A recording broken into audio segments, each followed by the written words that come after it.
Hello दोस्तों, hello प्यारे बच्चों। तो क्या हाल-चाल आप सभी लोगों के? तो हम लोग आज उस टॉपिक पे बात करने वाले हैं, जिसमें इस बार नीट 2025 में बहुत दिक्कतें हुई थी बच्चों के साथ, क्योंकि कैलकुलेशन ही नहीं हो रही थी। मतलब कैलकुलेशन काफ़ी लेंथी थी और लेंथी कैलकुलेशन इसलिए नहीं हो रही थी क्योंकि बेसिक मैथ नहीं आती।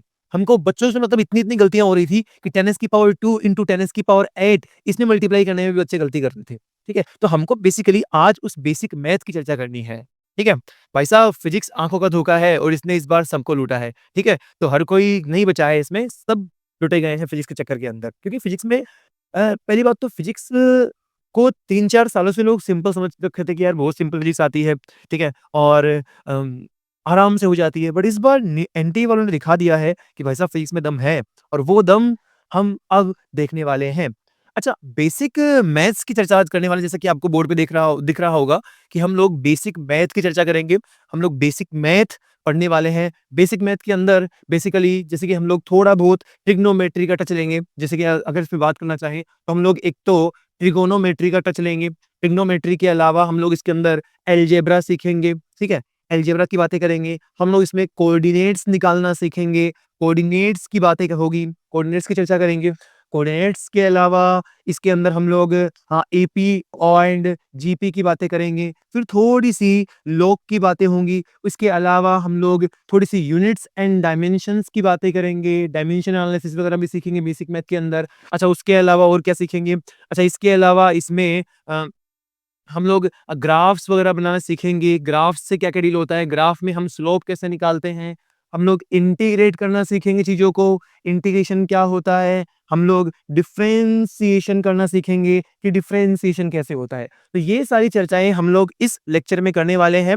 बेसिक मैथ तो बने रहिए मेरे साथ और मैं पहला टॉपिक शुरू करने वाला हूँ जिसको बोलते हैं ट्रिग्नोमेट्री। तो ट्रिग्नोमेट्री की बातें करेंगे। अच्छा, उससे पहले ना कुछ-कुछ बेसिक चर्चाएँ करेंगे हम लोग ट्रिग्नोमेट्री पढ़ने से पहले भी, कि सर इसमें अगर हम बात करना चाहें कि जैसे कि मैं आपसे एक सिंपल सा क्वेश्चन पूछूं, अगर हम लोग बात करना चाहें जैसे कि 10 की पावर 0, तो 10 की पावर 0 का मतलब क्या होता है?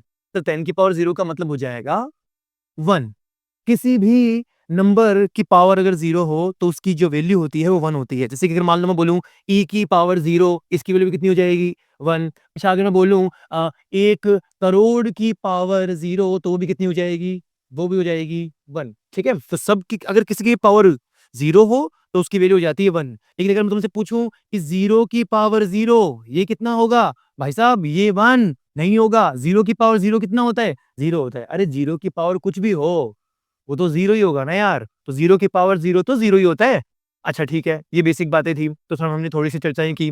अच्छा, उसके अलावा अगर हम और चीज़ें देखना चाहें, जैसे कि अम, मैं आपसे बोलूँ कि ए, बी की पावर सी है, तो तुम लोगों को आता ही होगा कि ए अगर बी की पावर सी में कर रखा है, तो इसकी वैल्यू क्या लिख देंगे हम लोग? ए, बी प्लस सी। सही है ना? ए, बी प्लस सी। देख लो ढंग से। ए बी की पावर अगर सी हो तो उसे हम लिख देंगे ए बी प्लस सी। नहीं, ये गलत है। ऐसा नहीं होता है भाई साहब। अगर ए बी की पावर सी हो तो यहां पर पावर और पावर मल्टीप्लाई हो जाती है। मतलब से हम लिखेंगे ए बी की पावर सी को हम लिखेंगे ए बी इंटू सी। अब देखो, इतनी छोटी छोटी मिस्टेक हमसे होती है, हमको पता भी नहीं होता कि हम लोग कहाँ मिस्टेक कर जाते हैं क्वेश्चन के अंदर, और हम मिस्टेक करके आगे निकल जाते हैं और इसे ही बोलते हैं सिली मिस्टेक होना। अच्छा, ऐसे ही जैसे अब तो एक चीज तुमसे पूछ रहा हूँ, वो तो तुमको आती होगी। जैसे कि अगर मान लो मैं बोलूँ ए बी अपॉन ए, या ए की पावर सी, ए की पावर बी अपॉन ए की पावर सी, तो इसे कैसे लिखते हैं? बेसिकली सर इसको तो ऐसे लिखेंगे ना हम लोग, ए बी अपॉन सी। सही है? ऐसे लिखेंगे? नहीं, इसे भी ऐसे नहीं लिखते हैं, ये भी गलत बात है भाई साहब, ऐसे नहीं होता है। अगर हम बात करना चाहें ए, बी अपॉन ए, सी, तो यहाँ पर ये ए की पावर सी ऊपर जाएगा, ए इंटू बी और ए की पावर माइनस सी। और फिर जब बेस सेम होता है तो पावर्स ऐड होती है, तो पावर्स ऐड होगी तो क्या बन जाएगा? ए की पावर बी माइनस सी। ऐसे, ठीक है? तो हमें इस तरीके की चीज़ों का ध्यान रखना है कि ये सिली मिस्टेक हमसे ना हो। यहाँ पर सिली मिस्टेक होती है। तो 2 चीज़ें अभी तक हमने सीखी कि अगर किसी की भी पावर अगर 0 हो तो 1 हो जाता है, लेकिन अगर 0 की पावर ही 0 हो तो वो 0 ही रहता है। उसके अलावा अगर ऐसा लिखा हो पावर की पावर कुछ हो, जैसे a की पावर b की पावर c, तो पावर्स मल्टीप्लाई हो जाएगी, ऐड नहीं होगी। लेकिन अगर मान लो बेस सेम हो, बेस सेम हो, तो जो पावर्स होती है वो ऐड हो जाती है। ठीक है? तो सर ये कुछ-कुछ बेसिक बातें की हमने कि कैसे चीज़ों की मल्टीप्लिकेशन वगैरह करते हैं। ठीक है? अच्छा, एक और चीज़, अगर मैं कुछ और छोटी-छोटी चीज़ें पूछूँ, जैसे कि मैंने बोला आपसे कि सर 5 की पावर इन्फिनिटी, 5 की पावर इन्फिनिटी, तो ये क्या होगा? 5 की पावर इन्फिनिटी। सर 5 की पावर इन्फिनिटी क्या होगा? 5 की पावर इन्फिनिटी हो जाएगा इन्फिनिटी, क्योंकि मैं 5 को इन्फिनिटी बार मल्टीप्लाई कर रहा हूँ, और अगर इन्फिनिटी बार मल्टीप्लाई करोगे तो वो इन्फिनिटी हो जाएगा। अच्छा, ऐसे ही अगर मैं लिखूँ 1 अपॉन 5 की पावर इन्फिनिटी, तो इसका तब देखो 1 अपॉन 5 की पावर इन्फिनिटी हो जाएगा इन्फिनिटी, और 1 अपॉन इन्फिनिटी 1 के अंदर इन्फिनिटी से डिवाइड कर रहे हैं, और अगर 1 के अंदर इन्फिनिटी से डिवाइड करेंगे तो वो हो जाएगा 0। तो सर ये बन गया हमारे पास 0। अच्छा, ऐसे ही अगर कुछ छोटी-छोटी बातें और करें, सर जैसे कि अगर मान लो ये लिखा हुआ है 1 अपॉन 0 या फिर 5 अपॉन 0, तो सर ठीक है ना, 1 अपॉन 0 किसी में भी 0 से डिवाइड करो, वो हो जाता है इन्फिनिटी। अब चाहे 5 में डिवाइड कर दो 0 से, चाहे किसी में डिवाइड कर दो 0 से। अच्छा, ऐसा मत कर देना भाई, बहुत से लोग ऐसे करते हैं कि सर 10 लिखा हुआ है ना यार, उसको 0 से डिवाइड करो, 0 से 0 कट गया। नहीं, नहीं करता है ये। 10/0 इन्फिनिटी होगा, और उसे बोलते हैं नॉट डिफाइंड। अब 0 का पहाड़ा थोड़ी ना बोलेंगे हम कि 0 एकम 0, 0 दूना 0, 0 तीना 0, 0 चौके 0, कितना पहाड़ा बोलोगे? यहाँ पर 0 का पहाड़ा नहीं होता भाई साहब, तो किसी भी चीज़ में अगर 0 से डिवाइड करोगे, तो वो इन्फिनिटी हो जाएगा। तो ये कुछ-कुछ बेसिक चीज़ें थी, जो हमने सीखी। चलिए आगे बढ़ते हैं। तो इस तरीके से हमने कुछ बेसिक बातें जानी हैं, जिससे कि हमें मैथ का थोड़ा-सा पता लगे कि कैसे-कैसे हम कैलकुलेशन करते हैं। कहाँ-कहाँ हमारी गलतियाँ होती हैं। इन गलतियों को सुधारना है भाई, अगर ये गलतियाँ करोगे ना, तो एग्ज़ाम में चाहे कितना ही नॉलेज हो, इन सिली मिस्टेक से हम लोग गलतियाँ बिल्कुल इन सिली मिस्टेक से हमारे मार्क्स कटने लग जाएँगे। और इस साल यही हुआ बच्चों के साथ कि उन्हें इन बेसिक बातों का ही पता नहीं था। उन्हें उन बेसिक बातों में वो, क्योंकि पहली पहली बात तो पेपर इतना टफ आया था, और अगर टफ पेपर आया, तो बच्चे तो वैसे ही कन्फ्यूज़ हो गए कि यार पता नहीं हमारा सिलेक्शन होगा कि नहीं होगा। दूसरी बात, फिर कैलकुलेशंस नहीं हो रही थी। अब फिर जब पेपर टफ आ गया ना, तो बच्चे टेंशन में आ गए तो कैलकुलेशन नहीं हो रही थी। तो चलिए हम लोग बात करते हैं ट्रिग्नोमेट्री की। अभी तक हमने जो सीखा वो थोड़ा बेसिक था, अब हम ट्रिग्नोमेट्री की बात करने वाले हैं। ट्रिग्नोमेट्री, त्रिकोणमिति, वही जो 10वीं क्लास से पढ़ के आए हो। चलो आ जाओ, आ जाओ, आ जाओ। तो हम यहाँ पर ट्रिग्नोमेट्री की चर्चा करने वाले हैं। हम लोग ट्रिगोनोमेट्री पढ़ने वाले हैं। हम लोग ट्रिग्नोमेट्री पढ़ने वाले हैं। ट्रिग्नोमेट्री में क्या-क्या पढ़ेंगे भाई? अच्छा, ट्रिग्नोमेट्री के अंदर हम लोग एंगल की चर्चा करेंगे, हम लोग कोस, साइन, टेन इनकी चर्चा करेंगे, हम लोग इनकी आइडेंटिटीज़ की चर्चा करेंगे कि इनमें क्या-क्या रिलेशन होते हैं, क्या-क्या फ़ॉर्मूले होते हैं, कैसे हम एंगल्स निकालते हैं, कैसे हम साइन 30 की वैल्यू निकालेंगे, साइन 120 की वैल्यू कैसे निकालेंगे, कब एंगल पॉजिटिव, कब एंगल नेगेटिव। तो इन सारी चर्चाओं को मैं यहाँ सम्मिलित करने वाला हूँ। तो देखिए, ट्रिग्नोमेट्री को समझने से सबसे पहले आपको समझना पड़ेगा कि ये एंगल नाम की बीमारी क्या है, इस एंगल का क्या मतलब है। भाई साहब पहले तो एंगल समझा दो, एंगल क्या है? देख भाई, हमें एक फॉर्मूला तो पहले से पता है कि जो एंगल होता है ना मास्टर, एंगल होता है आर्क अपॉन रेडियस। अब यहाँ हवा नहीं लग रही है कि साला आर्क क्या है और रेडियस क्या है। सीधी सी बात है, मैं देखो आपके सामने अगर एक सर्किल बनाऊं, मैंने यहाँ पर एक सर्किल बनाया, मैंने यहाँ पर एक सर्किल ड्रॉ किया, और सर्किल ड्रॉ करने के बाद में मैंने ये कहा कि इसका ये सेंटर है, इस सेंटर है। अच्छा, सेंटर से सरकमफेरेंस मतलब परिधि, सेंटर से परिधि तक की जो डिस्टेंस होती है उसे हम रेडियस कहते हैं। अब मान लो मैं यहाँ बैठा हुआ था भाई, तो मैं यहाँ पर बैठा हूँ आराम से, सिर पकड़ के बैठा हूँ कि मुझे समझ में नहीं आ रहा भाई, ठीक है? तो मैं यहाँ बैठा हूँ। अच्छा, फिर मैं यहाँ से ए पॉइंट से उठकर घूमता-घूमता, चिप्स खाते-खाते मैं पहुँच गया बी पॉइंट पर। अब भाई साहब यहाँ भी आ गया मैं यहाँ आ गया। तो पहले मैं ए पे बैठा हुआ था, अब मैं बी पे आ गया। मान लो कोई चींटा यहाँ बैठा हुआ था। कोई चींटा यहाँ बैठा हुआ था और वो मुझे देख रहा था, वो मुझे ऑब्जर्व कर रहा था कि मास्टर कहाँ बैठा हुआ है। तो सर उसको मैं यहाँ दिख रहा था, यहाँ पर। अब जब मैं यहाँ से यहाँ गया, तो उसने देखा कि देख यार पहले तो वो वहाँ था, अब वो घूम के ऊपर चला गया। तो सर अब ये यहाँ से यहाँ आ गया है। रेडियस तो चेंज होगी नहीं, क्योंकि सेंटर से सरकमफेरेंस की डिस्टेंस कांस्टेंट रहती है, तो रेडियस तो चेंज हुई नहीं। लेकिन एक बात बताओ, क्या उसकी नज़रें पहले इधर की तरफ थी? अब घूम के थोड़ा इस एंगल पे चली गई। इसका मतलब उसकी नज़र मतलब जो रेडियस है, क्या रेडियस किसी न किसी अमाउंट से घूम गई? बिल्कुल, सर रेडियस पहले यहाँ थी, अब देखो यहाँ से घूम कर यहाँ आ गई। जिस अमाउंट से रेडियस घूमता है, उसी को बोलते हैं एंगल। तो सर इस एंगल की चर्चा तो हो गई, theta, amount of revolution made by the radius. जितने अमाउंट से रेडियस घूमी है, उसी को हम क्या बोलेंगे? एंगल। तो सर एंगल का मतलब समझ में आ गया, जिस अमाउंट से रेडियस घूमी, ठीक है। अच्छा, उसके बाद में अगर बात करना चाहें तो यहां पर मैं यहां से यहां गया, अब मैं यहां से यहां तक जाने में एक सर्किल पर कुछ तला चला तो हूं, अरे भाई पैरों से 11 नंबर की गाड़ी से गया हूं वहां पर, तो यहां से यहां तक मैं भाई पाथ चल के गया हूं।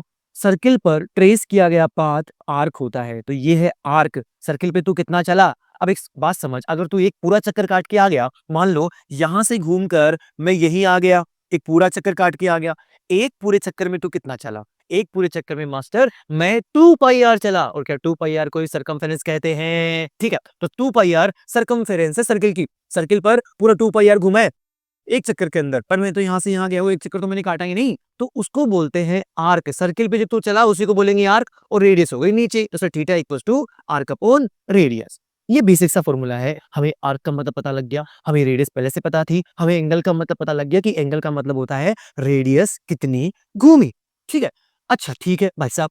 अच्छा, एंगल को ना फिजिक्स में कैसे नापते हैं? जब भी हम आगे डेरिवेशंस वगैरह करेंगे, तो मैं कभी तो एंगल को प्लस ले लूंगा, कभी मैं एंगल को माइनस ले लूंगा, तो में से आधे बेहोश हो जाएंगे, साला कभी तो प्लस ले रहा है कभी माइनस ले रहा है, ये क्या चक्कर चल रहा है इसका? कभी एंगल प्लस हो जाता है, कभी एंगल माइनस हो जाता है। ठीक है, तो इस बात को समझते हैं। देखो, अगर यहां थे आप पहले, मान लो फर्स्ट नंबर पे थे, और घूम कर अब ऊपर चले गए सेकंड नंबर पर। पहले आप इधर थे, अब यहां से यहां आ गए। आप कैसे घूमे हो? जिधर घड़ी की सुई घूमती है उधर घूमे हो, कि जिधर घड़ी की सुई घूमती है उसके अपोजिट घूमे हो? हम अपोजिट घूमे हैं, तो मतलब मैं एंटी क्लॉकवाइज घुमा हूं। सर यहां पर आप एंटी क्लॉकवाइज सेंस में घूमे हो, पर एंटी क्लॉकवाइज सेंस में हमेशा एंगल को पॉजिटिव मानते हैं। ठीक है, तो हम लोग मैथ के अंदर जब भी एंटी क्लॉकवाइज घूमते हैं तो उसको प्लस मानते हैं, तो यहां पर ये जो थीटा होगा उसको मैं पॉजिटिव लूंगा। ठीक है, याद रखना ये बात। अगर आप एंटी क्लॉकवाइज घूमोगे तब उसे पॉजिटिव मानोगे। वैसे इतना कोई जरूरी भी नहीं है, हम पहले भी किसी क्वेश्चन में डिफाइन कर सकते हैं कि मैं एंटी क्लॉकवाइज को पॉजिटिव मान रहा हूं और क्लॉकवाइज को नेगेटिव, आंसर सेम ही आएंगे।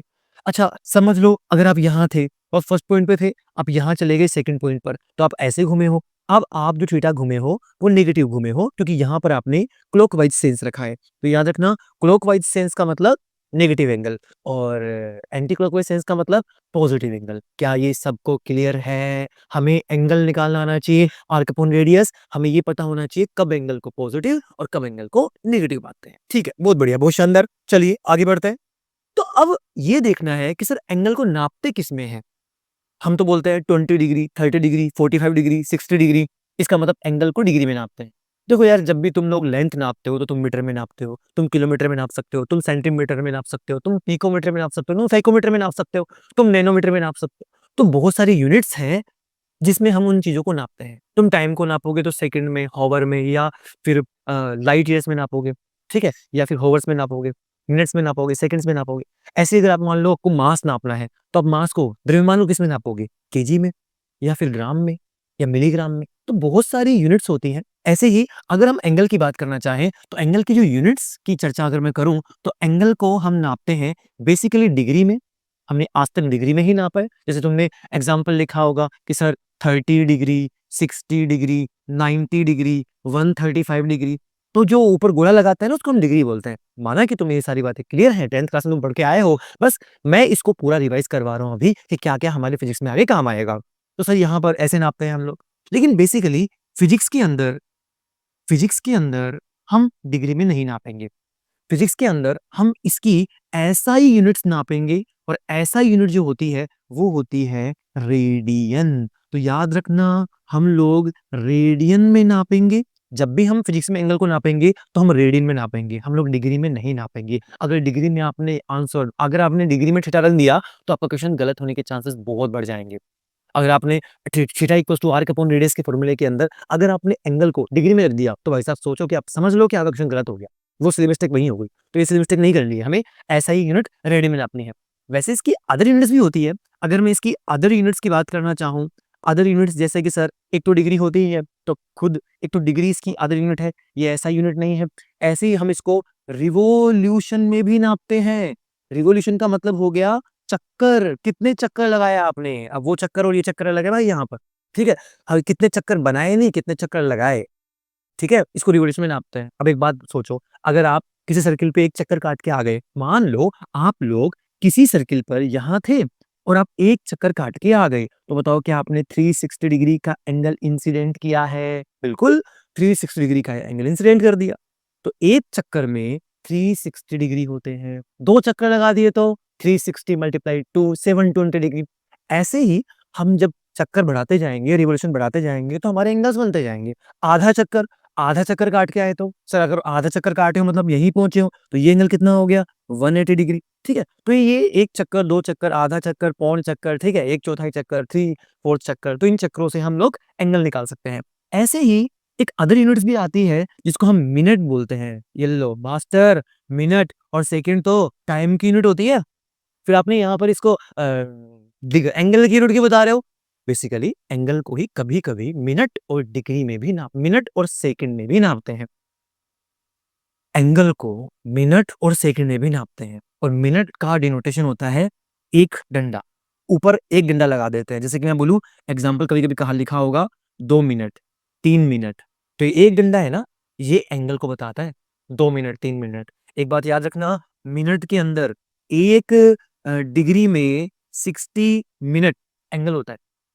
एक डिग्री को अगर मैं छोटे छोटे पार्ट में काटूंगा, बहुत छोटे छोटे पार्ट्स में, तो उसके अंदर एक एक मिनट के एंगल्स होंगे, वो भी 60 एंगल्स होंगे। अच्छा, इसके अलावा अगर हम बात करना चाहें सेकंड्स की, तो भाई साहब देखो, एक मिनट जो होता है ना, वो 60 सेकंड्स के बराबर होता है। इसको दिखाते हैं डबल डैश से, और डबल डैश का मतलब होता है सेकंड, और सिंगल डैश का मतलब होता है मिनट, ठीक है। तो इस तरीके से हम एंगल को नापते हैं। अब किसी ने ये कहा कि मास्टर देख, आप लोग, अगर मैं इसको थोड़ा सा उधर कर दूं, मैंने कहा कि सर्किल था और इस सर्किल पे अब चक्कर काट के आए। आप पहले ए पर थे, ठीक है, अब यहां से चलना शुरू कर रहे हैं, और यहां से चलकर शुरू करके मान लो वही चीटा मेरे को यहां से देख रहा है।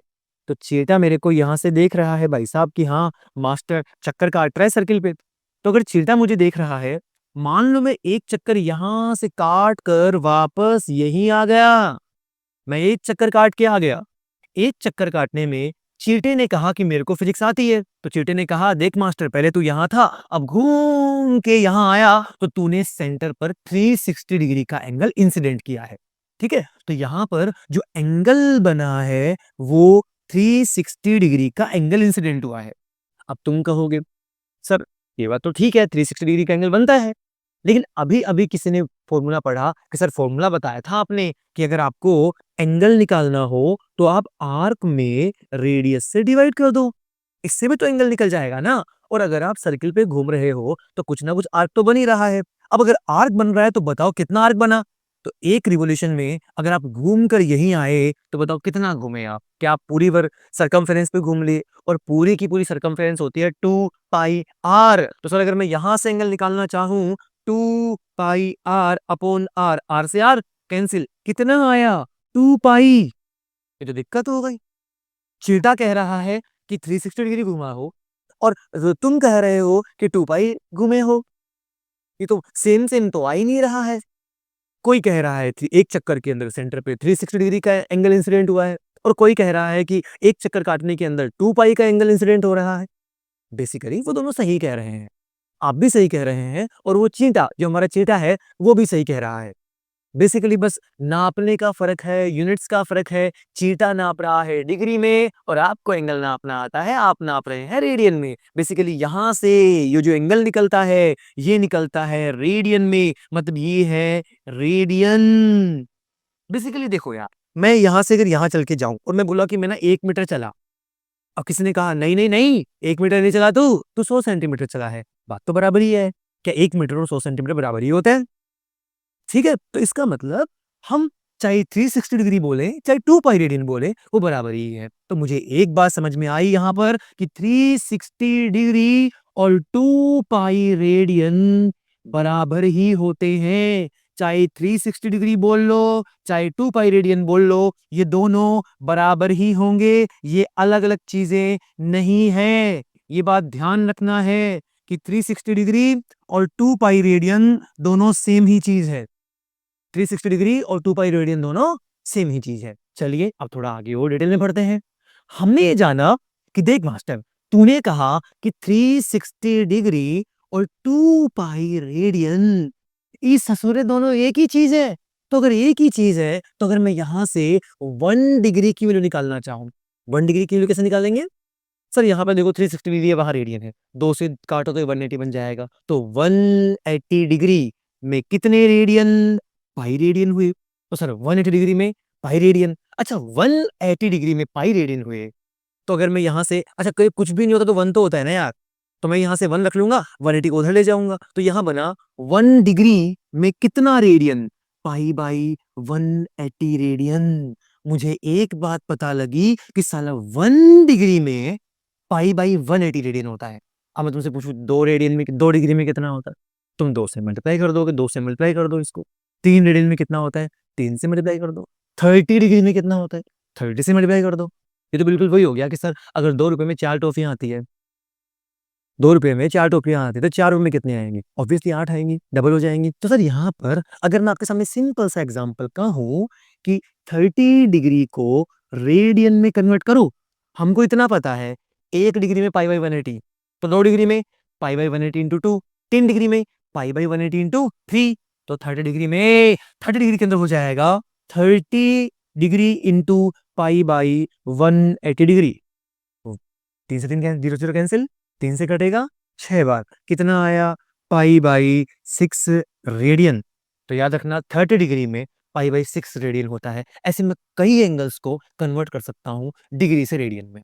देखिए कुछ कुछ एग्जांपल्स लेते हैं। मैं एक और एग्जांपल लूं, मैंने बोला 90 डिग्री को कन्वर्ट करके बताओ रेडियन में, तो हम बोलेंगे कुछ नहीं करना, 90 डिग्री को मल्टीप्लाई कर दो पाई बाई 180 से, 2 बार कटेगा, कितना आया? Pi by 2 radian. तो सर 90 डिग्री होता है पाई बाई 2 रेडियन। अच्छा ऐसे ही हम और चीजें ले, अच्छा बेसिकली एक फॉर्मूला तो ये पता लग गया कि 1 डिग्री में पाई बाई 180 होता है। इसका मतलब अगर डिग्री को रेडियन में कन्वर्ट करना हो तो आप उस डिग्री के एंगल को पाई बाई 180 से मल्टीप्लाई कर दो। किससे कर दो? पाई बाई 180 से मल्टीप्लाई कर दो। तो ये फॉर्मूला तुमको याद रखना है भाई, भूलना नहीं है, भूलना नहीं है कि 1 डिग्री को पाई बाई 180 रेडियन कहते हैं।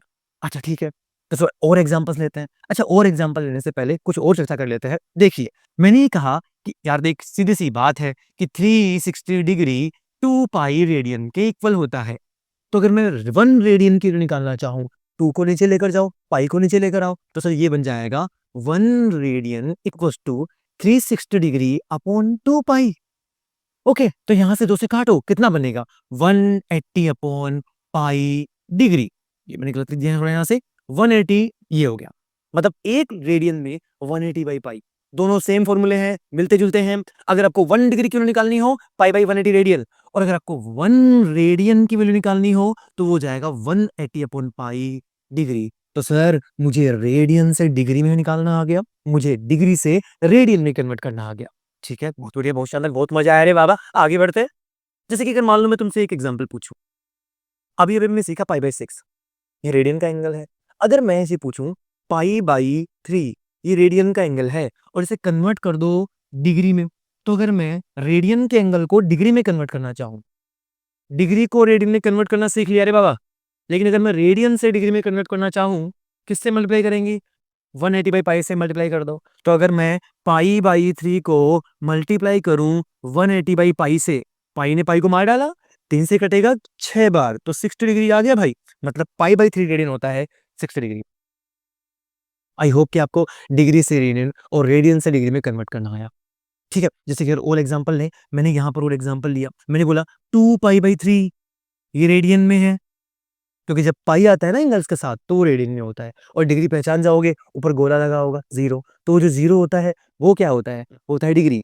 और जब कुछ ना लगा हो, केवल पाई लिखा हो, पाई वगैरह वाले एंगल हो, तो वो होता है रेडियन। ठीक है, तो सर यहाँ पर हम अगर इसको कन्वर्ट करना चाहें डिग्री में तो कैसे कन्वर्ट करोगे? कुछ नहीं करना, 2 पाई बाई 3 को मल्टीप्लाई कर दो 180 बाई पाई से, तो रेडियन वाला एंगल डिग्री में कन्वर्ट हो जाएगा। अच्छा ठीक है, कितना हुआ? 3 से काटो, 2 से ये पाई से पाई गया, कितना गया? 3 से काटेंगे तो 6, 2 से मल्टीप्लाई होगा तो 2 इंटू 60 ये हो गया 120 डिग्री। मतलब 2 पाई/3 एंगल जो होता है वो 120 डिग्री होता है। अब देखो हमने क्या-क्या सीखा यहाँ पर। 30 डिग्री, अगर आपको डिग्री को रेडियन में कन्वर्ट करना हो तो कैसे करेंगे? अगर आपको रेडियन से डिग्री में कन्वर्ट करना हो तो कैसे करेंगे? एक बात ध्यान रखनी है, नोट्स प्रिपेयर करते रहेंगे सब लोग। आप अब अगर आपको लगे कि नोट करना है, मतलब नोट तो करना ही है, तो नोट्स प्रिपेयर करने का तरीका है कि आप वीडियो को वहाँ पॉज़ कीजिए और वीडियो को पॉज़ करने के बाद में लाइक और सब्सक्राइब तो कर ही देना, ठीक है? अच्छा, पॉज़ करने के बाद में आप यहाँ पर इसको नोट कर सकते हैं और उसके बाद में वापस वीडियो देखना शुरू कर सकते हैं। इससे कि आपको रेडियन से डिग्री और डिग्री से रेडियन में कन्वर्ट करना आ जाएगा। ईज़ी प्रोसेस है, कोई रॉकेट साइंस नहीं है भाई, सिंपल सा है। ओके, चलिए आगे बढ़ते हैं। तो मैंने यहाँ पर डिग्री से रेडियन और रेडियन से डिग्री में कन्वर्ट करना सीखा। अब तुम लोग करोगे कुछ क्वेश्चन, जैसे कि मैं तुम्हारे लिए कुछ क्वेश्चन लिखूँ। मैंने ये कहा मैंने ये कहा कि क्वेश्चन एग्जांपल ये है कि आपको डिग्री वाले एंगल्स को रेडियन में कन्वर्ट करना है। मैं कुछ एग्जांपल्स दे रहा हूँ। एग्जांपल नंबर 1 पाई/3, दूसरा सॉरी ये तो डिग्री, ये तो रेडियन में लिख दिया ना मैंने। कुछ नहीं, कोई बात नहीं। मैंने यहाँ पर 90 डिग्री लिखा। दूसरा अभी सीखा है 90 डिग्री को बोलते हैं पाई/2। अच्छा, ऐसे ही 45 डिग्री को कन्वर्ट करना है आपको रेडियन में। तीसरा आपको 135 डिग्री को रेडियन में कन्वर्ट करना है। उसके बाद में चौथा आपको 150 डिग्री को रेडियन में कन्वर्ट करना है। पांचवा आपको 60 डिग्री को रेडियन में कन्वर्ट करना है। तो ये सारे एंगल्स हैं, आपको इन्हें रेडियन में कन्वर्ट करना है। ठीक है? थोड़ी देर के लिए वीडियो को पॉज़ कीजिए और पॉज़ करके ट्राई कीजिए कि इनका कितना-कितना आंसर आएगा, फिर मैं इनको सॉल्व करके दिखाता हूँ आपके सामने और जाँचिए कि क्या आपका आंसर और मेरा आंसर सही है। अगर आपका आंसर सही है, तो अपने आप को शाबाशी दीजिए, नहीं है, तो सीखिए, पूछना तो पड़ेगा भाई, क्योंकि अगर हमको एग्ज़ाम क्लियर करना है, तो ये चीज़ें सीखनी ही पड़ेगी। ये कोई फिज़िक्स नहीं है, बेसिक मैथ है और बेसिक मैथ आनी चाहिए। बिना बेसिक मैथ सीखे हम फिज़िक्स तो सीख नहीं सकते, क्योंकि पूरी फिज़िक्स मैथ पर बेस्ड है यार। अगर मैथ ही नहीं आएगी तो फिजिक्स कहाँ से आएगी? तो थोड़ी बहुत हमको मैथ तो फिजिक्स तो सीखनी है। चलिए मैं स्टार्ट करता हूँ। पाई/2 डिग्री को रेडियन में कन्वर्ट करना है। अच्छा, डिग्री से रेडियन, डिग्री को हटाना है। डिग्री को हटाना है तो मल्टीप्लाई किससे करूँ? अब कन्फ्यूज़ हो गया। सर 2 चीज़ें मेरे पास, या तो मैं पाई/180 से मल्टीप्लाई करूँ या मैं 180 बाई पाई से। 2 चीज़ें हैं। अब समझना, कोई फ़ॉर्मूला याद करने की ज़रूरत नहीं है। कुछ याद मत रखो। सिर्फ़ इतना याद रखो, आपको रेडियन में लेकर आना है, मतलब रेडियन में क्या पाई आना चाहिए। और पाई कैसे आएगा? जब पाई ऊपर रहे तो समझ जाना इस चीज़ से मल्टीप्लाई करेंगे। अच्छा, अगर आपको डिग्री में आंसर निकालना है तो क्या करोगे? अगर आपको डिग्री में आंसर निकालना है तो पाई कटना चाहिए भाई साहब, और पाई कटना चाहिए मतलब पाई नीचे आना चाहिए। So simple, so easy, just looking like a टमाटर। चलिए आइए, तो सर यहाँ पर 90 डिग्री किससे मल्टीप्लाई करूँ? रेडियन में आंसर लेके आना है, पाई लेकर आना है मेरे को ऊपर। तो सर यहाँ पर बन जाएगा पाई/180 डिग्री। 90 0 कैंसिल हो गया, ये बन गया पाई/2 रेडियन। बहुत सिंपल है रे बच्चा, करते जाओ, बहुत सिंपल है। 45 डिग्री, 45 डिग्री इंटू पाई/180। अब सबको पाई/180 से मल्टीप्लाई करना है। ये 45 से कटेगा 4 बार, ये बन गया पाई/4 रेडियन, पाई/4 रेडियन। अच्छा, 135 डिग्री इंटू पाई/180 कितना कटेगा? 5 से काटो, 5 से काटेंगे तो ये कटेगा 5 दूनी 10 और 27। अच्छा, कितना? ये कटेगा 5 से, 5 या 15, 5 छींगे 30, 3 से काटो 9, 3 एकम 3, 3 दूनी 6, 3 से काटो 3 पाई/4, 3 पाई/4। ऐसे ही 150 डिग्री इंटू पाई/180। 0 कैंसिल हो गया, 3 से काट, 5 टाइम्स, 3 से काट, 6 टाइम्स, 3 पाई/6। इसका मतलब नहीं, कुछ गलत हो गया, मतलब ऐसे नहीं होगा। यहाँ पर कुछ ना कुछ तो गड़बड़ी हुई है भाई साहब, कैलकुलेशन मिस्टेक हो गई। 150 डिग्री इंटू पाई/180, 0 कैंसिल हो गया। अगर मैं 3 से काटना चाहूँ 5, 3 से काटना चाहूँ 6, तो 5 पाई/6 ये आंसर आएगा। चेक करो किस किस का आंसर सही है, शाबाशी दो अपने आप को। अच्छा, 60 डिग्री इंटू पाई/180, 0 से 0 मर गया, 3 कटा, पाई/3 रेडियन। तो सर ऐसे हम रेडियन से डिग्री में कन्वर्ट कर सकते हैं। अच्छा, डिग्री को रेडियन में कन्वर्ट किया। अगर मान लो मैं ये क्वेश्चन देता कि पाई/3 को, मान लो मैं ये बोलता, मैं एग्जांपल बोलता आपसे, मैं ये आपसे ये कहता कि भाई तू तो एक काम कर, 3 पाई/5 है या 3 पाई/5 है, इसको ना तू डिग्री में कन्वर्ट कर। तो डिग्री में कन्वर्ट करने के लिए क्या करते हैं हम लोग? डिग्री में कन्वर्ट करने के लिए क्या डिग्री वाले आंसर में पाई आता है ऊपर? नहीं आता, मतलब पाई की ऐसी तैसी करनी है, पाई को हटाना है यहाँ से, और पाई को हटाना है मतलब पाई से डिवाइड करना पड़ेगा, मतलब 3 पाई/5 को किससे मल्टीप्लाई करूं? 180 बाई पाई से। सोल्व कीजिए, आंसर निकालिए। तो ऐसे बहुत इजीली हम लोग डिग्री से रेडियन में और रेडियन से डिग्री में कन्वर्ट कर सकते हैं। आई होप कि आपको डिग्री से रेडियन और रेडियन से डिग्री में कन्वर्जन समझ में आया होगा। बेसिकली मैंने यहाँ पे ट्रिग्नोमेट्री का टॉपिक लिया है। ट्रिग्नोमेट्री में हमने एंगल की चर्चा की। एंगल क्या होता है? एंगल को नाप सकते हैं डिग्री में भी, रेडियन में भी, लेकिन फिजिक्स में आपको एंगल को हमेशा किस में नापना है? रेडियन में नापना है। गलती क्या होगी अब ये समझ। ठीक है, देख, मैंने सिर्फ इतना कहा, मान लो कि एक चीता है, ओके, एक चीता है और वो चीता सर्किल पे घूम रहा है, ठीक है।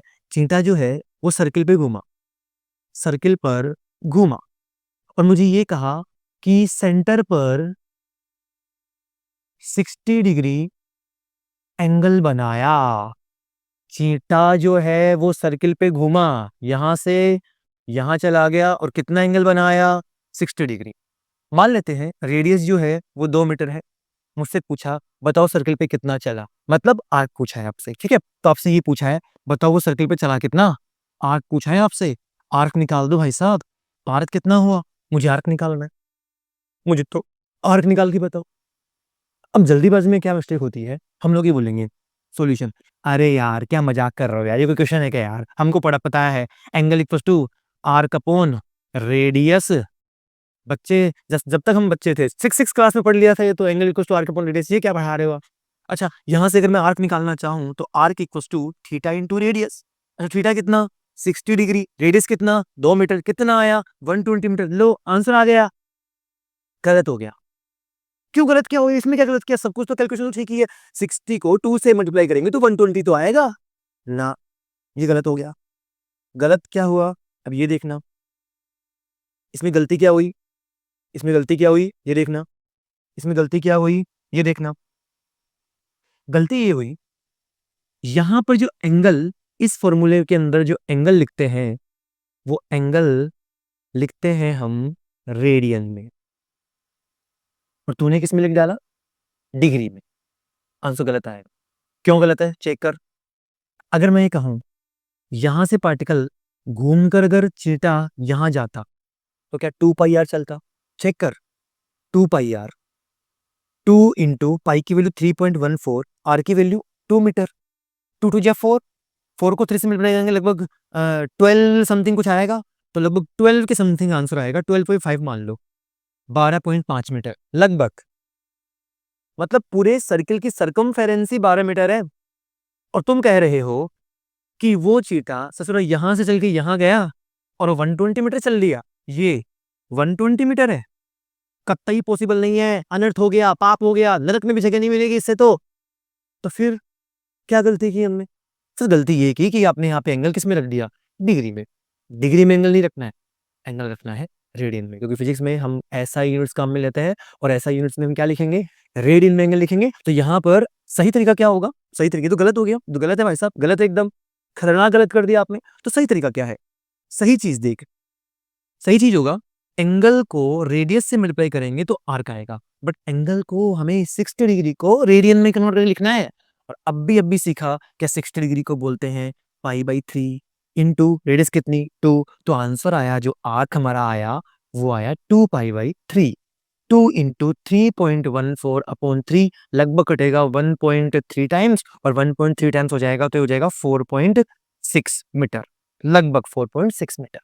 हाँ, 4.6 मीटर हो सकता है, ये जो लेंथ है ये 4.6 मीटर हो सकती है, लेकिन 120 मीटर तो नहीं हो सकती ना भाई। तो याद रखना, हमेशा इस फॉर्मूले के अंदर जो एंगल लिखेंगे वो रेडियन में लिखेंगे, डिग्री में कतई नहीं लिखेंगे, वरना भारी मिस्टेक, ब्लंडर मिस्टेक हो जाएगा रे भाई। ठीक है, ओके।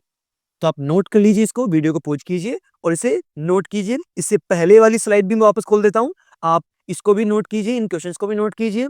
पॉज कर सकते हैं आप वीडियो को और फिर इसे नोट कर सकते हैं, उसके आगे आप इसे भी नोट कर सकते हैं। अब अगला वीडियो, अगला जो पॉइंट है, अगला जो टॉपिक है वो हम पढ़ेंगे ट्रिग्नोमेट्री रेशियोज के बारे में। कि सर ट्रिग्नोमेट्री रेशियोज क्या क्या होते हैं, साइन कोस टेन क्या क्या होते हैं। ठीक है, ठीक है? तो बने रहिए लेक्चर के साथ और अपने चैनल को शेयर कीजिए, सब्सक्राइब कीजिए और वीडियो को लाइक करना तो ना भूलें। ये बोलना ज़रूरी है भाई, ठीक है? समझता नहीं है तू, ठीक है?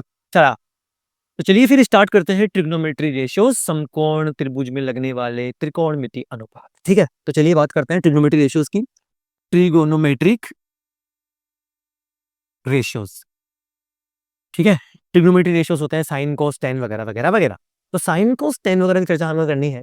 बट ये समझना है कि ये ट्रिग्नोमेट्री रेशियो समकोण त्रिभुज के जो अनुपात होते हैं, त्रिकोणमितीय अनुपात होते हैं, वो लगते ही कौन से त्रिभुज में है। एक बात हमेशा याद रखना, ये जो अनुपात रहेंगे, हमेशा एक राइट एंगल ट्रायंगल में लगेंगे। Right angle triangle. अच्छा, राइट एंगल ट्रायंगल कौन-सा होता है? इसी को हम बोलते हैं समकोण त्रिभुज। समकोण त्रिभुज वो त्रिभुज होता है जिसकी एक भुजा या जिसकी एक साइड जो होती है ना, एक साइड जो होती है, जिसकी एक साइड जो होती है वो 90 डिग्री होती है। ये एक मैंने ट्रायंगल बनाया आपके सामने और इस ट्रायंगल के अंदर एक एंगल आपको दिख रहा होगा, ये एंगल सॉरी, एक एंगल जो आपको दिख रहा होगा, ये वाला एंगल जो है, ये एंगल आपको दिख रहा होगा, इसके अंदर जो ये वाला एंगल आपको दिख रहा होगा, ये 90 डिग्री का एंगल है। तो स राइट एंगल ट्रायंगल वो होगा जिसके अंदर एक एंगल 90 डिग्री हो। समकोण त्रिभुज जिसका एक एंगल 90 डिग्री हो।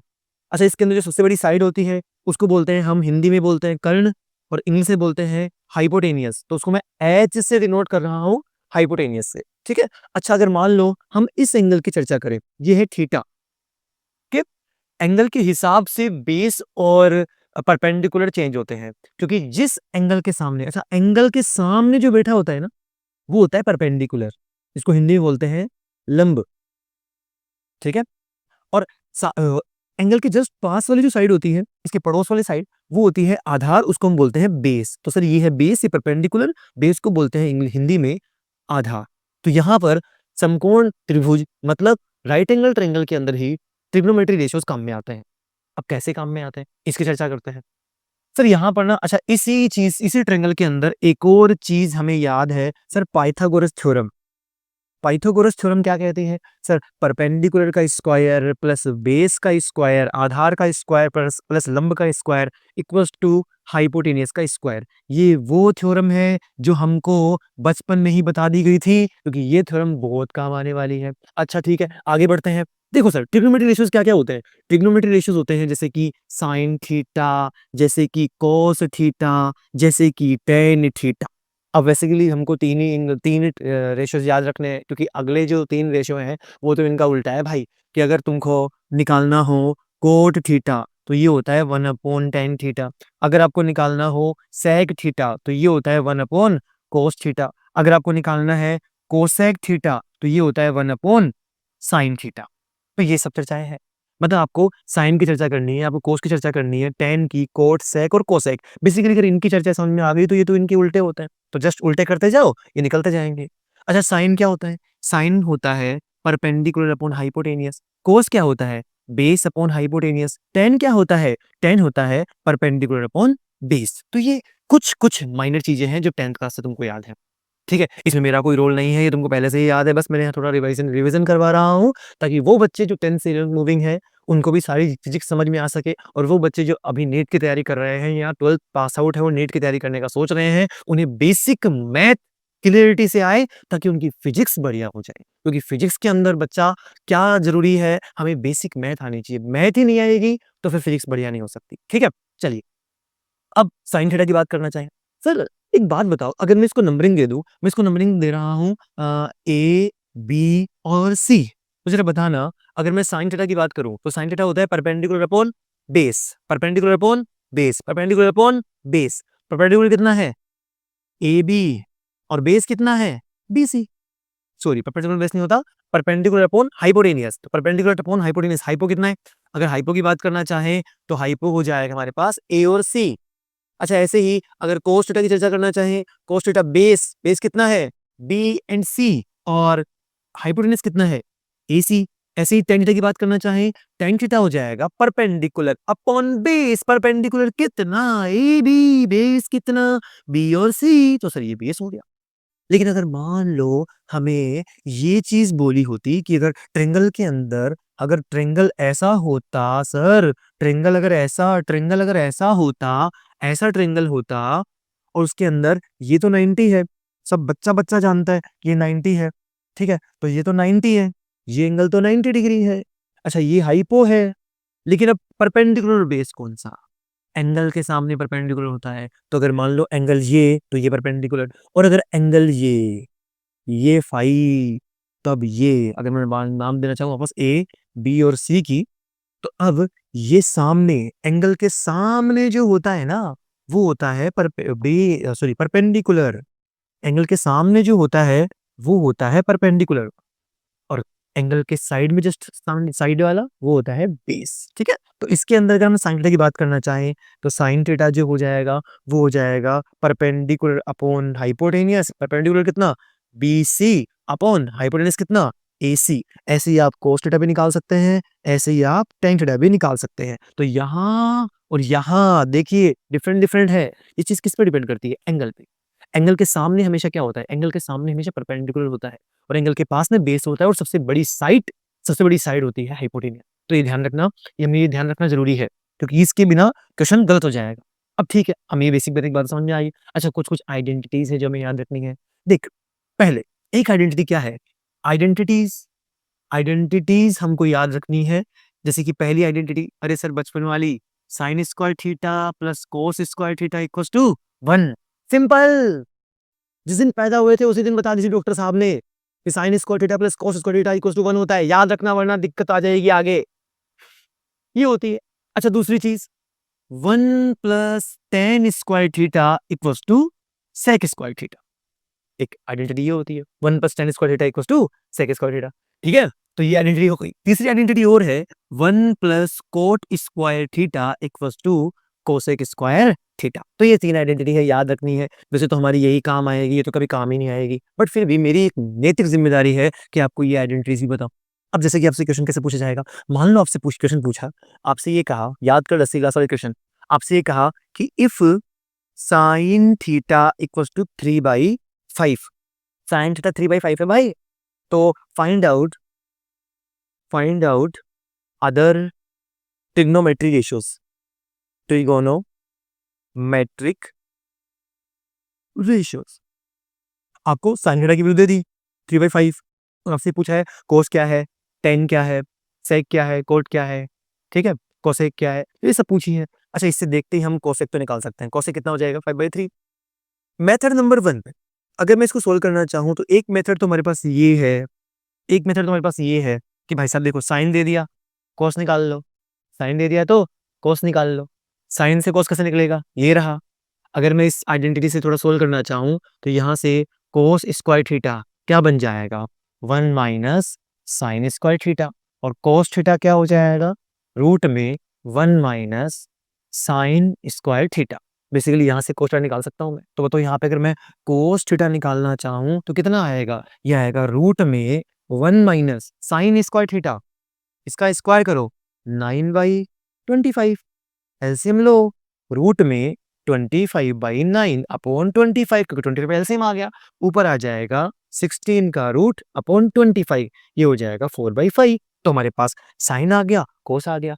अच्छा साइन अपॉन कोस क्या होता है, sine theta upon cos theta, sir ये तो होता है टेन थीटा, तो लो टेन थीटा भी आ गया। साइन थीटा की वैल्यू है 3/5 और कोस थीटा की वैल्यू है 4/5। अच्छा 5 ने 5 को मार डाला, कितना आया 3/4, तो ये आ गया हमारे पास टेन थीटा। अच्छा ऐसे ही अगर टेन आ गया तो कोट निकाल सकते हैं, कोट थीटा कितना होगा, कोट थीटा हो जाएगा 4/3। अच्छा ऐसे ही आपसे आपके पास कोस आ गया, तो क्या कोस आ गया तो क्या आप सेक निकाल सकते हो, सेक थीटा हो जाएगा 5/4, उल्टा होता है ना बेसिकली। अच्छा अगर आपके पास साइन है तो क्या साइन से आप कोसेक भी निकाल सकते हो, कोसेक थीटा हो जाएगा 5/3। तो ऐसे में cosec theta, sec theta, tan theta, इन सब के लिए निकाल सकता हूँ अगर एक ट्रिग्नोमेट्री रेशियो मुझे पता हो। इसका अलग मेथड हो रहा है, मैं इसको एक और मेथड से कर सकता हूँ। देख भाई इसका एक और मेथड है, देख अगर मान लो आपको साइन थीटा की वैल्यू दी, मेथड नंबर 2, साइन थीटा दिया 3/5, क्या sine theta perpendicular upon hypo होता है। असर अगर मान लो मैं इसको ट्रेंगल में दिखाना चाहूँ, तो ये ट्रेंगल है, ट्रेंगल है तो यहाँ पर ये तो हो गया 5, ये हो गया 3, ये हो गया थीटा। तो अगर मान लो मैं बेस निकालना चाहूँ, अब हमारे पास पाइथागोरस थ्योरम है। पाइथागोरस थ्योरम क्या बोलती है, पाइथागोरस थ्योरम क्या बोलती है, ये बोलती है हाइपो का स्क्वायर इक्वल्स टू परपेंडिकुलर का स्क्वायर इंटू बेस का स्क्वायर। अब अगर मेरे को यहाँ से बेस निकालना है कि मुझे नहीं पता कि बेस कितना है, तो बेस निकालना हो तो क्या करेंगे, बेस का स्क्वायर एच का स्क्वायर माइनस पी स्क्वायर। अच्छा, बेस इक्वल्स टू रूट में एच का स्क्वायर 25 का स्क्वायर 25 माइनस पी का स्क्वायर 3 का स्क्वायर 9, तो 25 माइनस 9 रूट में 16 कितना आया 4। लो हमारे पास बेस आ गया 4। तो अगर बेस आ गया 4, अब आपके पास एक ट्रायंगल है, उस ट्रायंगल में आपको थीटा पता है, आपको तीनों साइड्स पता है। अब आप कोस, टैन, सेक, कोट ये सब निकाल सकते हैं। ठीक है, तो इस तरीके से हम लोग बेसिक मैथ का ये ट्रिग्नोमेट्री वाला सेक्शन आगे बढ़ा रहे हैं। ट्रिग्नोमेट्री में हमने साइन थीटा से कोस थीटा, सेक थीटा वगैरह सब निकालना सीखा। हमने एंगल वगैरह की चर्चा की, हमने एंगल की यूनिट्स की चर्चा की, ओके, और ट्रिग्नोमेट्री रेशियोज की भी चर्चा की। अब एक और चीज सर, वो बचपन में हमको ना एक टेबल पढ़ाई गई थी कि साइन थीटा की वैल्यू कैसे निकाल, साइन 30 की वैल्यू कितनी होती है, साइन 45 की वैल्यू कितनी होती है। तो यहाँ पर हम वो टेबल बना लेते हैं, उस टेबल की चर्चा करते हैं। अच्छा, उससे पहले एक चीज समझ लीजिए आप, एक चीज समझ लीजिए, एक चीज समझ लीजिए। चीज ये है कि एक मेजिकल ट्रेंगल होता है, एक होता है मेजिकल ट्रेंगल। मेजिकल ट्रायंगल क्या होता है, जो कि आपको याद रखना है। ये जो मैंने अभी तक चर्चाएं की है ना, ये सारे मेजिकल ट्रायंगल की है। मेजिकल ट्रायंगल क्योंकि ज्यादातर नीट के क्वेश्चंस में, ज्यादातर जेई के क्वेश्चंस में ये मेजिकल ट्रायंगल के एंगल से पूछे जाते हैं। बेसिकली अगर मैं यहाँ पर एक ट्रायंगल बनाऊं, उस ट्रायंगल के अंदर यहाँ पर 37 डिग्री लग दूं, ओके, तो ये एक ऐसा एंगल है जिसके अंदर एक एंगल 37 डिग्री का है। और अगर मान लो मैं इसका ये वाली साइड निकालना चाहूँ, तो यहाँ क्या लिखा हुआ है 3, तो सामने जस्ट लिख दो 3। मेरे सामने वाली खिड़की में एक चांद का टुकड़ा रहता है, तो ये जो 37 के सामने है वो है 3, तो ये हो गया 3। ओके, अच्छा, 7 माइनस 3 4। वैसे 7 माइनस 3 4 होता है, सही है, और यहाँ 4 भी आया है। इसका मतलब ये नहीं कि किसी भी एंगल को सब्ट्रैक्ट कर दोगे तो आपको बेस मिल जाएगा। इसलिए ट्रिक है जो आपको याद रखनी है। अच्छा, ऐसे ही ये 3 और ये 4 और ये 5, तो याद रखना ऐसा ट्रायंगल जिसमें एक एंगल 37 हो, उसके मैं परपेंडिकुलर, बेस और हाइपो ये सारे लिख सकता हूं। ठीक है, और आप भी अब ये लिख सकते हैं। अगर मान लो ये 90, ये 37, तो ये कितना 53। ओके, चलिए, तो अब अगर मैं तुमसे पूछूं इस ट्रायंगल के अंदर, इस ट्रायंगल में मुझे बस ये बता दो साइन 37 कितना, मुझे ये बता दो कोस 37 कितना, मुझे ये बता दो टेन 37 कितना, साइन 37, कोस 37, टेन 37, ये कितने कितने हैं। Basically sine 37 perpendicular upon hypo, perpendicular upon hypo. अब देखो 37 के सामने परपेंडिकुलर, तो ये बन जाएगा 3, हाइपो 5, ये आ गया। यही है जो मैं यहां लिख रहा हूं, बस याद रखना है। अच्छा, कोस 37 base upon hypo, ten 37 perpendicular upon base, तो याद रखना है साइन 37, कोस 37 और टेन 37 की वैल्यूज को। इसी प्रकार अगर मैं आपसे पूछूं कि भाई साहब हमको ये बता दो साइन 53 कितना, अच्छा कोस 53 कितना, अच्छा टेन 53 कितना, तो याद रखना अब 53 के लिए परपेंडिकुलर चेंज हो चुका है। अब 53 के लिए जो परपेंडिकुलर है वो है 4, 53 के सामने 4 परपेंडिकुलर है, तो अब लिखेंगे हम लोग 4/5, यहां लिखेंगे 3/5 और यहां लिखेंगे 4/3। तो अब हमें साइन 37 और कॉस 37, टेन 37, साइन 53, कॉस 53 और टेन 53 इन सब की वैल्यू निकालना आती है। और अब आपको भी आती है क्योंकि ये वैल्यूज टेबल में नहीं है। कौन सी टेबल की बात कर रहे हो आप, वही टेबल पुरानी यादों वाली, वही टेबल जिसकी चर्चाएं होती है सर, वो पुरानी याद 10वीं क्लास में पढ़ी थी, वो पुरानी याद टेबल की। टेबल क्या, अगर मैं वो टेबल बनाना चाहूँ तो देख, टेबल बनाते हैं यहाँ पर। मैंने यहाँ पर एक टेबल बनाई, उस टेबल के अंदर मैंने उस टेबल के अंदर सबसे पहले तो एंगल्स वगैरह लिख लेंगे हम लोग। अच्छा, एंगल लिखने के बाद में हम लोग साइन की वैल्यूज की बात करेंगे, हम लोग कोस की वैल्यूज की बात करेंगे, हम लोग टेन की वैल्यूज की बात करेंगे। तो ये थोड़ा बड़ा बन गया मामला, थोड़ा सा इसको मिटान देते हैं यहाँ से, इसको मिटान देते हैं यहाँ से, इसको मिटान देते हैं यहाँ से, मिटान देते हैं यहाँ से, मिटान देते हैं। और अब हम बात करेंगे यहाँ से ये। तो मैं टेबल की चर्चा करूँ तो टेबल के अंदर सबसे पहले तो एंगल्स लिखे जाते हैं। मैं यहाँ पे साइन थीटा की बात कर रहा हूँ, मैं कोस थीटा की बात कर रहा हूँ और टेन थीटा की बात कर रहा हूँ। ठीक है, तो साइन के अंदर सबसे पहले 0 डिग्री एंगल, ठीक है, और फिर 0 के बाद में 30 डिग्री एंगल, उसके बाद में 37 डिग्री एंगल अभी ताज़ा-ताज़ा ही निकाला, उसके बाद में 45 डिग्री एंगल, उसके बाद में 53 डिग्री एंगल, अच्छा उसके बाद में 60 डिग्री एंगल, उसके बाद में 90 डिग्री एंगल, ठीक है? तो ये सब एंगल्स हमें पता है, बेसिकली इनकी वैल्यू क्या-क्या होती है, तुमको मैं क्या बताऊँगा तुमको पहले से पता है। देखिए, sin 0 की वैल्यू 0, sin 30 की वैल्यू 1/2 याद करो, इसकी वैल्यू बाद में लिखते हैं, sin 45 की वैल्यू 1/√2, sin 60 की वैल्यू √3/2, sin 90 की वैल्यू 1। तो ये कुछ वैल्यूज़ हैं। सिखाया जाता है कि जब cos थीटा की वैल्यू लिखना हो तो उल्टा कर दो इस चीज़ को, मतलब 1 आ जाएगा यहाँ पर, तो cos 0 की वैल्यू 1। अच्छा, ये आ जाएगा यहाँ पर, तो ये बन जाएगा √3/2। अच्छा, ये तो यहीं आएगा 1/√2, ये आ जाएगा 1/2 और ये हो जाएगा 0। और जब tan थीटा निकालना हो तो tan क्या होता है? cos थीटा और sin थीटा का रेशियो, sin बटे cos ये होता है tan। ठीक है? 1 मिनट रुकिए, थोड़ा पानी पी लेते हैं, जल ग्रहण कर लेते हैं।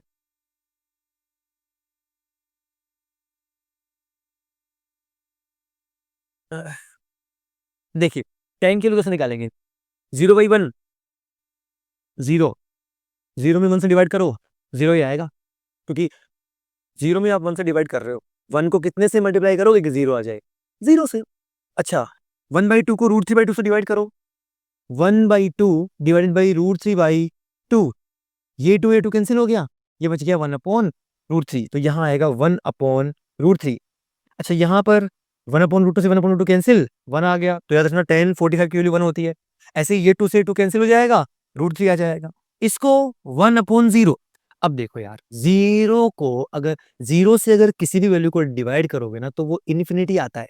और बेसिकली हम उसको इन्फिनिटी नहीं बोलते, कुछ आता ही नहीं है, मतलब नॉट डिफाइंड बोलते हैं। पहली बात तो हम निकाल नहीं सकते ना, हमारी इतनी औकात नहीं है कि हम 1 को डिवाइड कर दें 0 से, या 0 का डिवाइड कर दें किसी भी नंबर में। ओके, तो सर यहाँ पर इसको बोलते हैं इन्फिनिटी, या इसी को बोलेंगे नॉट डिफाइंड।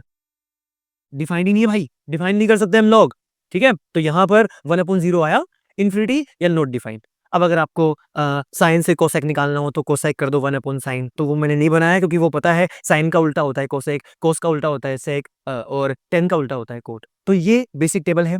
अच्छा, ये 37 वाली याद करो, ट्रेंगल याद करो, ट्रेंगल अभी पढ़ा है ट्रेंगल। स्लाइड को पीछे करो, वीडियो बैक करो और देखो आपने साइन 37 की वैल्यू क्या लिखी थी। साइन 37 की वैल्यू होती है 3/5, 53 की वैल्यू होती है 4/5। उल्टा कर दो, 4/5, 3/5 डिवाइड कर दो, 5 से कैंसिल, 3/4, यहाँ आ जाएगा 4/3।